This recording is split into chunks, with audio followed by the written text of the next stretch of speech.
नमस्कार, देशोन्नतीमध्ये मी स्वप्नील दुधारे आपलं स्वागत करतोय। आज विधान परिषदेची निवडणूक पार पडत आहे आणि विधान परिषदेच्या या निवडणुकीत एक मत अतिशय निर्णायक ठरत असतं। अशातच भाजपाचे आमदार गणपत गायकवाड यांना मतदान करू देऊ नयेचं पत्र काँग्रेसनं निवडणूक अधिकाऱ्यांना दिलं आहे। लोकप्रतिनिधी कायद्यातील तरतुदीनुसार गणपत गायकवाड मतदान करू शकत नाही असा दावा देखील काँग्रेसने केला आहे। निवडणूक अधिकारी यावरती नेमका काय निर्णय घेतील हे पाहणं देखील गरजेचं आहे। गणपत गायकवाड यांनी शिंदे गटाचे नेते महेश गायकवाड यांच्यावरती गोळीबार केला होता आणि त्यानंतर ते तुरुंगात होते। आताची ब्रेकिंग न्यूज येत आहे। गणपत गायकवाड यांना मतदानासाठी पोलीस आता आणण्यासाठी निघाले आहेत। ते सध्या तळोजा जेलमध्ये बंदिस्त आहेत। अशातच आता पोलीस त्यांना घेण्यासाठी निघाले आहेत। नेमकंच गणपत गायकवाड यांना तळोजा जेलमधून बाहेर काढण्याची माहिती देखील मिळत आहे। मतदान करण्यासाठी कोर्टाची परवानगी देखील गणपत गायकवाड यांना मिळाल्याची माहिती समोर येत आहे।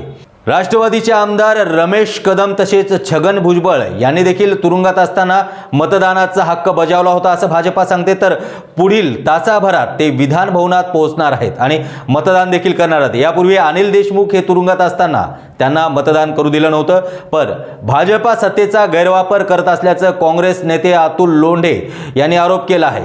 कायद्याचा या ठिकाणी निर्दयीपणे आपल्यासाठी वापर भाजपा करून घेत असल्याचंही लोंढे यांनी सांगितलं आहे। बळी तो कानपिळी या म्हणीचा वापर करत लोंढे यांनी भाजपावरती सडकून टीका केली आहे। संविधान पायदळी तुडवल्याचंही या ठिकाणी लोंढे यांनी सांगितलं आहे, पण उद्या भाजपाला याचं उत्तर द्यावंच लागल असंही लोंढे यांनी सांगितलं आहे। नवाब मलिक तुरुंगात असताना त्यांना मतदानासाठी बाहेर येऊ दिलं नाही, पण गणपत गायकवाड यांना बाहेर आणून मतदान करून घेण्याचं पाप भाजपा करत असल्याचा टोला संजय राऊत यांनी लगावला आहे। यावेळी एक मत अतिशय महत्त्वाचं आहे, त्यामुळे हे निर्णायक मत आता कुणाचा बदल घडून आणू शकतो हे पाहणं आता गरजेचं आहे। विशेष म्हणजे आपण पाहतोय गणपत गायकवाड सध्या तळोजा जेलमधून विधान भवनाकडे रवाना झाल्याची बातमी मिळत आहे।